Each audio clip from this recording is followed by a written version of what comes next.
Hello students, आज हम बात करेंगे क्लास 11 के सब्जेक्ट अकाउंट्स की और जिसमें हमारा चैप्टर चल रहा है बेसिक अकाउंटिंग टर्म्स, जिसमें हमने डिफरेंट टाइप के अकाउंटिंग टर्म्स स्टडी किए हैं, जैसे कि बिजनेस ट्रांजैक्शंस होते क्या हैं, असेट्स क्या होती हैं, लायबिलिटीज क्या होती हैं, कैपिटल क्या है, ड्राइंग्स क्या है, ठीक है ना, कैपिटल रिसिप्ट्स, रेवेन्यू रिसिप्ट्स और डिफरेंट टर्म्स हमने स्टडी किए हैं।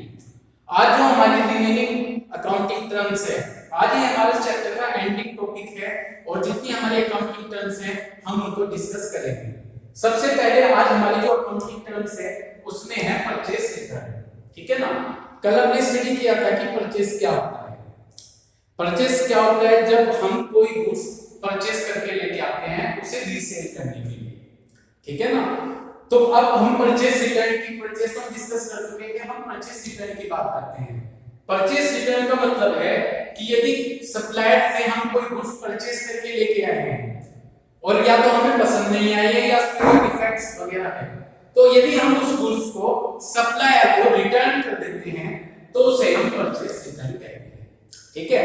हम सप्लायर से कोई गुड्स परचेस करके लेके आए लेकिन वो गुड्स या तो हमें पसंद नहीं आई या उस गुड्स में कोई डिफेक्ट है, इस रीजन से हमने उस गुड्स को यदि सप्लायर को रिटर्न वापस कर दिया तो उसे हम परचेस रिटर्न कहते हैं। तो परचेस रिटर्न का मतलब है जो गुड्स हमने परचेस की खरीद के लेके आए उसको किसको रिटर्न कर देना, उसको सप्लायर को रिटर्न कर देना, इसे ही हम परचेस रिटर्न कहते हैं।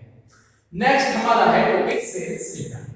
तो उम्मीद है कि परचेस रिटर्न आपकी क्लियर हुई होगी। तो परचेस रिटर्न मींस जो गुड्स हम सप्लायर से खरीद के लेकर आए हैं उस गुड्स को हमने किसको वापस कर दिया है, किसको रिटर्न कर दिया, सप्लायर को रिटर्न कर दिया, क्योंकि या हमें पसंद नहीं है या उसमें कोई डिफेक्ट्स है, तो उसे हम परचेस रिटर्न करेंगे। नेक्स्ट हमारा टॉपिक है सेल्स रिटर्न।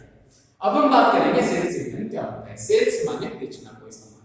सपोज मैंने कोई गुड्स एक कस्टमर को सोल्ड किया, अब कस्टमर को वो गुड्स या तो पसंद नहीं आया या उस गुड्स में कुछ भी रीजन हो सकता है, वो गुड्स डिफेक्ट है, तो यदि कस्टमर ने वो गुड्स मुझे रिटर्न कर दी, वापस कर दी, तो उसे हम कहेंगे सेल्स रिटर्न, कि जो हमने सामान बेचा है वो कस्टमर ने हमारा सामान वापस कर दिया है।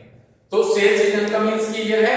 सेल्स रिटर्न का मतलब है कि कस्टमर को हमने कोई गुड्स सोल्ड किया, वो गुड्स उस कस्टमर को पसंद नहीं आया, उस गुड्स में से कुछ पार्ट होगा, पूरा गुड्स नहीं होगा, उस गुड्स का कुछ पार्ट कस्टमर को पसंद नहीं आया या कुछ गुड्स में डिफेक्ट्स है, तो वो गुड्स कस्टमर के द्वारा जब वापस की जाती है तो उसे हम सेल्स रिटर्न करेंगे, यानी बेचा हुआ सामान कस्टमर ने हमें वापस कर दिया है, उसे हम सेल्स रिटर्न करेंगे। तो हमारा टॉपिक आपके दो पॉइंट्स क्लियर हैं कि परचेस रिटर्न होता क्या है और सेल्स रिटर्न होता क्या है। नेक्स्ट हमारा टॉपिक है स्टॉक। अकाउंटिंग टर्म्स है नेक्स्ट हमारी स्टॉक। स्टॉक होता क्या है? स्टॉक का मतलब है कोई गुड्स हम परचेस करके लेके आए ताकि हम उसे रीसोल्ड कर सके, रीसेल कर सके। तो गुड्स हमने कोई परचेस किया है और हम उसे परचेस करके इसलिए लेके आए हैं कि हम उसको रीसेल करेंगे, ठीक है।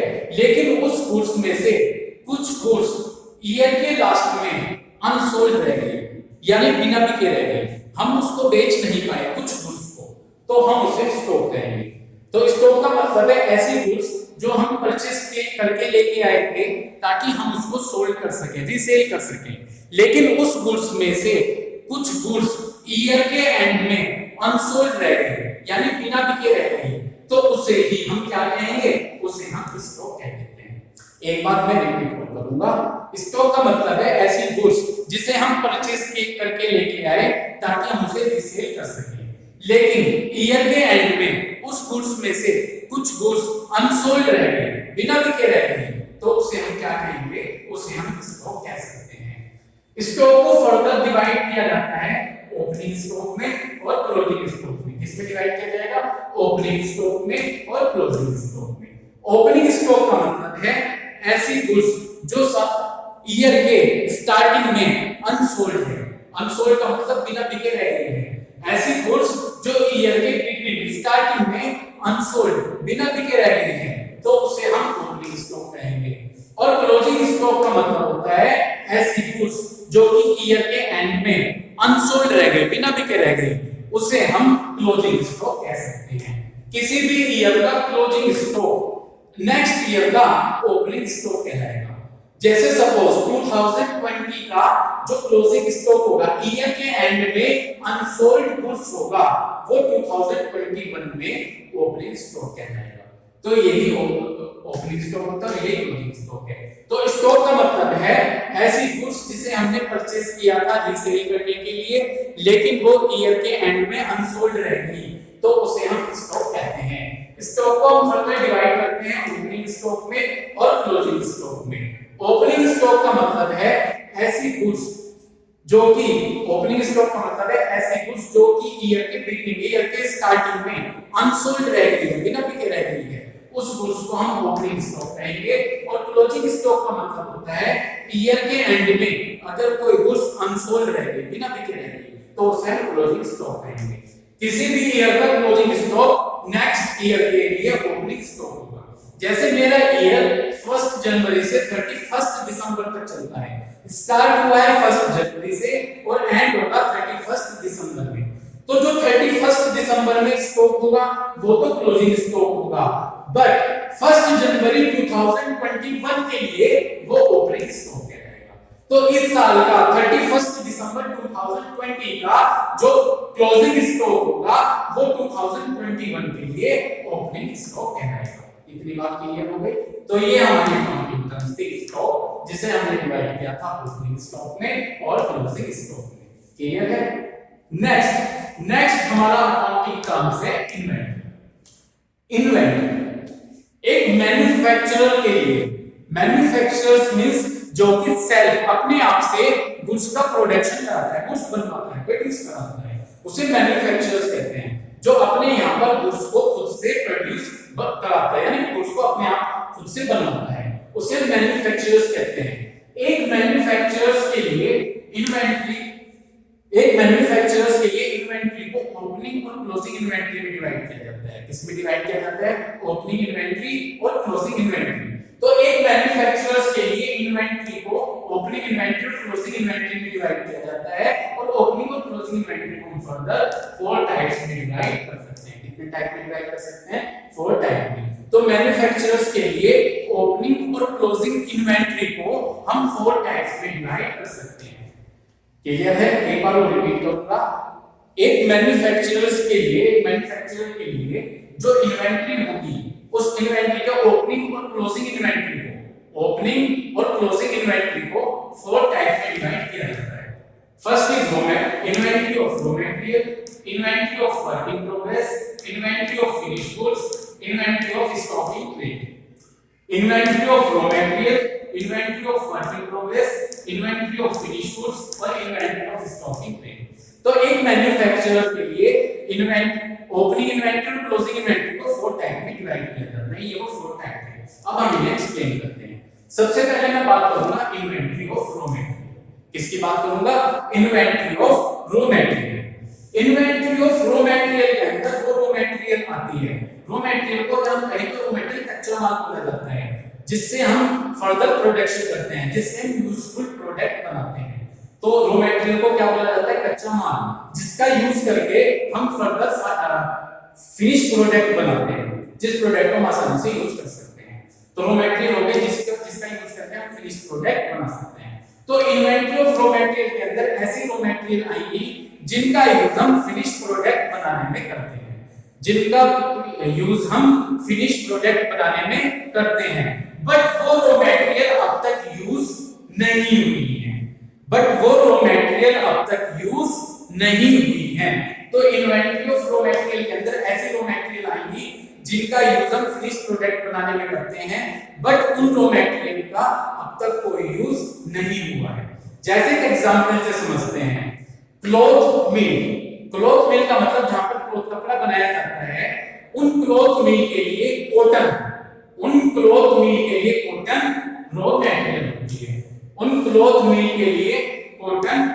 मटेरियल होगी। समझ गए इन्वेंटरी ऑफ रॉ मटेरियल का मतलब? तो इन्वेंटरी ऑफ रॉ मटेरियल का मतलब है ऐसी रॉ मटेरियल जिसको हम यूज करते हैं फिनिश प्रोडक्ट बनाने के लिए। जैसे क्लॉथ मिल के लिए cotton inventory of raw material है। इतनी बात समझ में आ गई? तो इन्वेंटरी ऑफ रॉ मटेरियल का मतलब ऐसी रॉ मटेरियल मटेरियल जिसका हम यूज फिनिश प्रोडक्ट बनाने में करते हैं, बट अब तक उसका हमने यूज नहीं किया है। Second, work in progress. Work inventory of work in progress.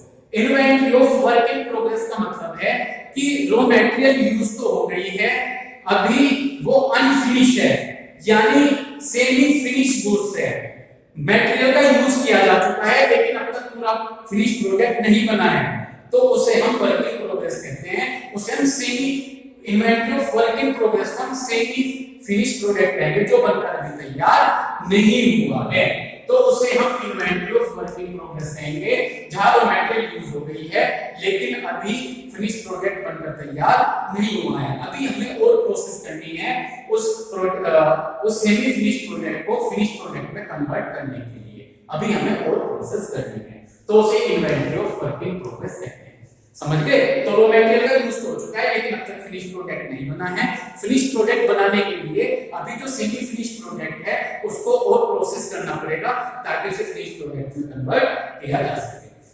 Work in progress की अमाउंट कैलकुलेट करने के लिए, वर्क इन प्रोग्रेस की अमाउंट कैलकुलेट करने के लिए कैसे करेंगे वर्क इन प्रोग्रेस की अमाउंट कैलकुलेट?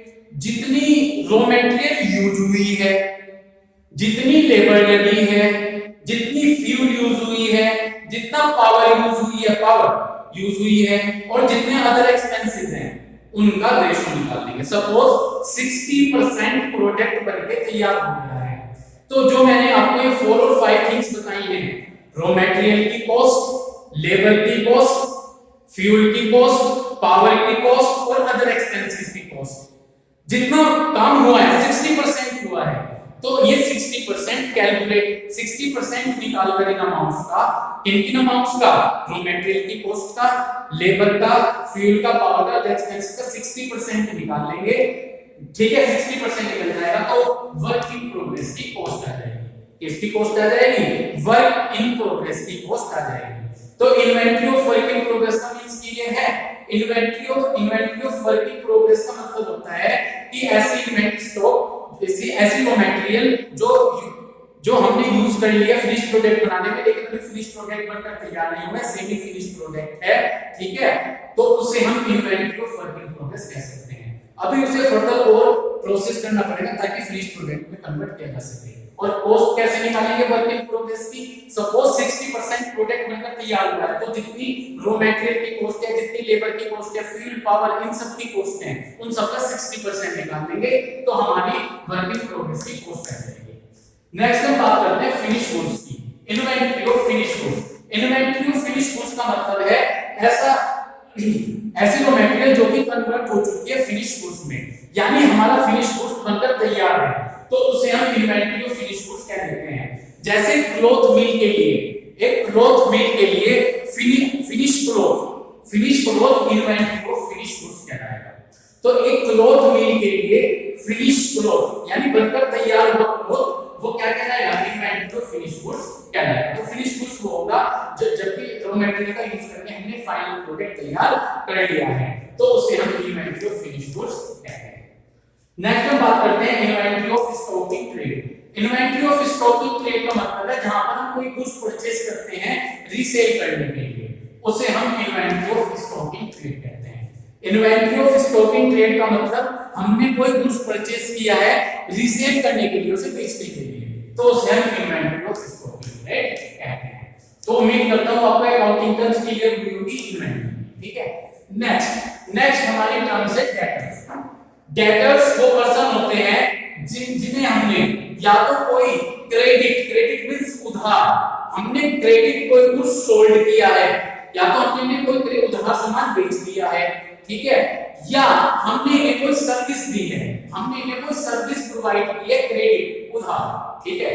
तो या तो हमने डेटर्स वो पर्सन होंगे जिन्हें हमने या तो कोई गुड्स सोल्ड की है या कोई सर्विस दी है, सर्विस प्रोवाइड की है, और वो क्रेडिट है, उधार है, तो वो बंदे डेटर्स कहलाते हैं। और वो डेटर्स जब तक हमारे लिए डेटर्स बने रहेंगे जब तक कि वो हमारी अमाउंट का पेमेंट हमें नहीं करेंगे। तो डेटर्स वो पर्सन होते हैं जिन्हें हमने कोई गुड्स सोल्ड किया है या हमने उन्हें कोई सर्विस दी है, ठीक है, हमने उन्हें कोई सर्विस प्रोवाइड की है और वो हमने गुड्स और सर्विस क्रेडिट उधार दी है, वो तब तक हमारे डेटर्स बने रहेंगे गई है, तो उन्हें हम डेटर्स कहते हैं। अब हम बात करते हैं क्रेडिटर्स की। क्रेडिटर्स वो पर्सन होंगे जिनसे हमने क्रेडिट उधार गुड्स परचेज किया है, या हमने इनसे कोई सर्विस ली है, हमने इनसे कोई सर्विस लिया, वो भी क्रेडिट ली है, उधार ली है। तो ये क्रेडिटर्स वो पर्सन होते हैं जिनसे हमने या तो कोई गुड्स क्रेडिट परचेज की है, उधार खरीदी है, या हमने कोई सर्विस ली है क्रेडिट उधार, अभी तक पैसे नहीं दिए हैं। ये तब तक हमारे क्रेडिटर्स बने रहेंगे जब तक हम इनका पैसा वापस नहीं करेंगे, जब तक हम इनका पैसा वापस नहीं करेंगे तब तक वो हमारे क्रेडिटर्स बने रहेंगे। तो डेटर से तो पैसा लेना है और क्रेडिटर्स को पैसा देना है। क्रेडिटर्स को पैसा क्यों देना है? क्योंकि हमने इनसे कोई गुड्स परचेज की है और हमने इनसे सर्विस ली है, ठीक है, क्रेडिट उधार। तो जब तक हम इनके पैसे वापस इनके पैसे नहीं देंगे तब तक वो हमारे क्रेडिटर्स बने रहेंगे। नेक्स्ट हम बात करते हैं गुड्स। गुड्स एक ऐसी थिंग होती है जिसे हम परचेज करते हैं रीसेल करने के लिए, खरीद के लेके आएंगे बेचने के लिए। तो गुड्स एक ऐसी थिंग है जिसे हम या तो परचेज करेंगे रीसेल करने के लिए, ठीक है, या इसका हम यूज करेंगे फिनिश प्रोडक्ट बनाने में। तो गुड्स एक ऐसी थिंग है जिसे हम परचेज करते हैं रीसेल करने के लिए, या गुड्स एक ऐसी थिंग होगी जिसका हम यूज करेंगे फिनिश प्रोडक्ट बनाने में, तो उसे हम गुड्स कहेंगे। बात क्लियर है? नेक्स्ट हमारा है डिस्काउंट। डिस्काउंट के दो पार्ट है, ट्रेड डिस्काउंट और कैश डिस्काउंट। डिस्काउंट सेलर द्वारा दी जाती है बायर को। डिस्काउंट किसके द्वारा दी जाती है? सेलर के द्वारा दी जाती है बायर को। जैसे सपोज मैं कोई गुड्स मार्केट से परचेज करके लेके आया, तो शॉपकीपर ने मुझे 2% की डिस्काउंट दी। शॉपकीपर ने मुझे क्या दी? 2% की डिस्काउंट दी। तो डिस्काउंट किसके द्वारा दी जाती है? डिस्काउंट सेलर के द्वारा दी जाती है। किसको दी जाएगी? बायर को दी जाती है। और डिस्काउंट के टू टाइप्स होते हैं, ट्रेड डिस्काउंट और कैश डिस्काउंट। सबसे पहले मैं ट्रेड डिस्काउंट की बात करूंगा। ट्रेड डिस्काउंट जो गुड्स का लिस्ट प्राइस होगा, पहली बात ये डिस्काउंट सेलर के द्वारा दी जाएगी। सबसे पहले मैं ट्रेड डिस्काउंट की बात करता हूं। ट्रेड डिस्काउंट वो डिस्काउंट होगी जो सेलर के द्वारा गुड्स के लिस्ट प्राइस पर दी जाती है, फिक्स रेट से, फिक्स परसेंटेज से। तो ट्रेड डिस्काउंट किसके द्वारा दी जाएगी? ट्रेड डिस्काउंट सेलर के द्वारा दी जाएगी बायर को, ठीक है। जितना गुड्स का लिस्ट प्राइस होगा, उस लिस्ट प्राइस पर एक फिक्स परसेंटेज के हिसाब से ट्रेड डिस्काउंट दी जाएगी सेलर के द्वारा बायर को, ठीक है।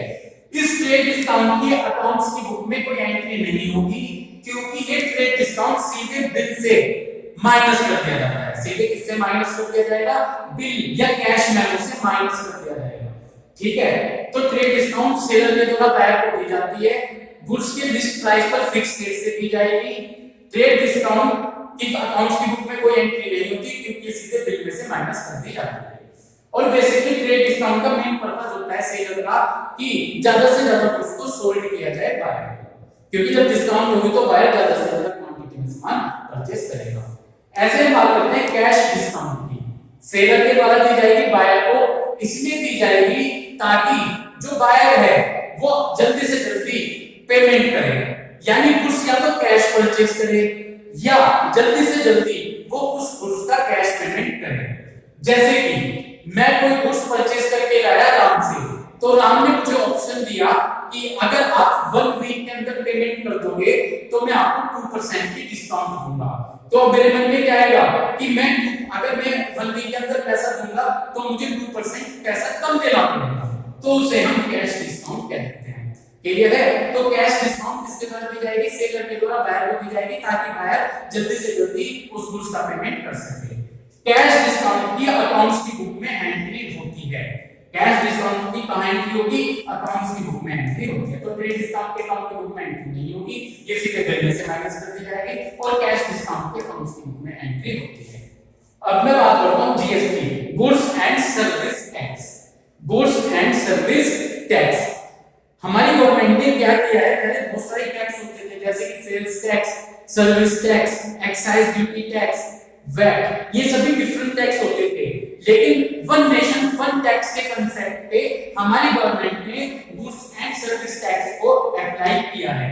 ये सभी tax, sales tax, service tax, GST, ये सभी सेल्स टैक्स, सर्विस टैक्स और वैट, ये सभी मर्ज हो गए हैं जीएसटी के अंदर।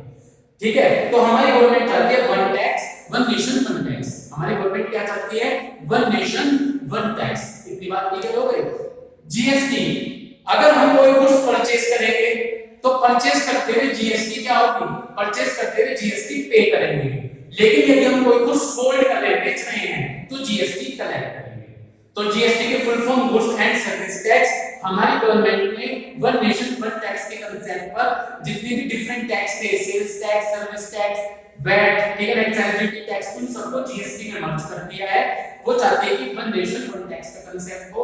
अगर हम कोई गुड्स परचेज कर रहे हैं, परचेज करते हुए जीएसटी पे करेंगे और सेल्स करते हुए जीएसटी कलेक्ट करेंगे। इतनी बात क्लियर हो गई। एंट्री, एंट्री का मतलब है यदि हम अकाउंट्स की बुक में, एंट्री का मतलब क्या है? एंट्री का मतलब है यदि हम अकाउंट्स की बुक में कोई ट्रांजैक्शन रिकॉर्ड करते हैं तो उसे हम एंट्री कहेंगे। यदि हम अकाउंट्स की बुक में कोई ट्रांजैक्शन रिकॉर्ड करते हैं तो उसे हम एंट्री कहते हैं। नेक्स्ट हमारा है बैड डेट्स। बैड डेट्स का मतलब है यदि डेटर्स तो बंदे होते हैं जिन्हें हमने उधार सामान बेचा है, वो हमारे पैसे देंगे। अगर डेटर्स कौन होते हैं? जिन्हें हमने उधार सामान बेचा है, वो हमारा पैसा देंगे। यदि वो उनमें से कुछ पैसा हमारा नहीं लेते हैं तो वो हमारे लिए लॉस है, उसे हम बैड डेट्स कहते हैं।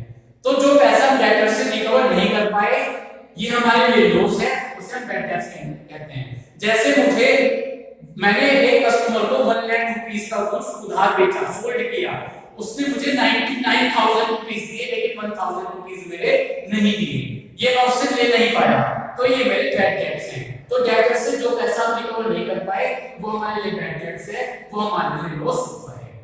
इंसॉल्वेंट का मतलब है यदि एक कंपनी अपने डेट का पेमेंट पे करने में एबल नहीं है, अपने उधार का पेमेंट करने में वो एबल नहीं है, तो उसे इंसॉल्वेंट कहते हैं। एक कंपनी अपने उधार का पेमेंट करने में एबल नहीं है तो उसे हम इंसॉल्वेंट कहते हैं। सोल्वेंट का मतलब है यदि एक फर्म अपने उधार पे करने में एबल है तो उसे हम सोल्वेंट कहते हैं। क्लियर है? रेवेन्यू फ्रॉम ऑपरेशन को सेल्स बोलते हैं। क्या बोलते हैं? सेल्स। यदि हमने कोई गुड्स सोल्ड किया, कोई गुड्स सोल्ड माने बेच दिया, और कोई सर्विस दी, या तो कोई गुड्स बेचा है या कोई सर्विस दी। क्लियर है? कोई गुड्स बेच दिया और कोई सर्विस हमने दी, ठीक है, तो उससे जो हमारी इनकम हुई, जो हमें पैसा मिला, उसे रेवेन्यू फ्रॉम ऑपरेशन कहते हैं। गुड्स सोल्ड प्लस सर्विस देने के बदले, सर्विस प्रोवाइड करने के बदले जो पैसा हमें मिला, उसे प्लस करके रेवेन्यू फ्रॉम ऑपरेशन होता है। तो रेवेन्यू फ्रॉम ऑपरेशन में दो चीज आती हैं, कोई गुड्स सोल्ड करके जो पैसा मिला और सर्विस प्रोवाइड करके जो पैसा मिला, उसे हम रेवेन्यू फ्रॉम ऑपरेशन कहते हैं। नेक्स्ट है एंटिटी। एंटिटी का मतलब है एंटिटी को हम बिजनेस यूनिट बोलते हैं। क्या बोलते हैं? एंटिटी को हम बिजनेस यूनिट बोलते हैं। तो एंटिटी एक ऐसी इकोनॉमिक यूनिट है, एंटिटी बिजनेस यूनिट या एंटिटी एक ऐसी इकोनॉमिक यूनिट है जहां पर गुड्स को सोल्ड करके या सर्विस प्रोवाइड करके अर्निंग की जाती है, इनकम अर्न की जाती है, उसे हम एंटिटी बोलते हैं। जैसे एलजी और सैमसंग, ठीक है। एंटिटी का मतलब एक ऐसी बिजनेस यूनिट से है, एक ऐसी इकोनॉमिक यूनिट होती है जिसका मेन मकसद होता है गुड्स सोल्ड करना या सर्विस प्रोवाइड करके इनकम अर्न करना, जैसे कि एलजी और सैमसंग में हम एंटिटी बोलते हैं।